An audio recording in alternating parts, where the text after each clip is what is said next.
السؤال اللي بيجي دايما، انا اديت ابني وبنتي بقالنا سنتين بنديهم تخاطب.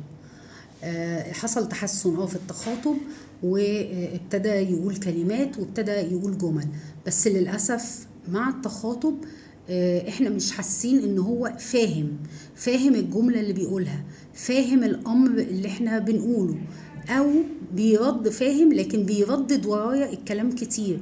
اقول له هات الشنطة يفضل يقول هات الشنطة كذا مرة. اقول له دي ايه يفضل يقول اسمها ويقولها كذا مرة. عنده سؤال يفضل يعيده كذا مرة.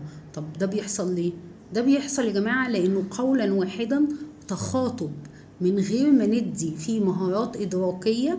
مهارات إدراكية اللي هي إيه؟ اللي هي مهارات التفكير، إن أنا أحلل حاجة، إن أنا ألاقي عندي مشكلة، إن أنا أقرأ مشاعر الناس اللي قدامي، من غير ما أعمل المهارات الإدراكية اللي هي بتسمى في وقت من الأوقات تنمية المهارات، ويكون حد بيديها الشخص ده متخصص في المهارات الإدراكية، فعارف هو بيشتغل بالظبط على إيه، على التمييز السمعي، على التمييز اللفظي، على مثلا حاجة اسمها الذاكرة البصرية، الذاكرة العاملة، الكلام ده كله. من غير الإدراك يا جماعة قولا واحدا التخاطب هيعلي نسبة الكلام، هيبقى الشخص عارف أو الولد أو البنت عارفين مرادفات، لكن مش بيستخدموها بطريقة صحيحة.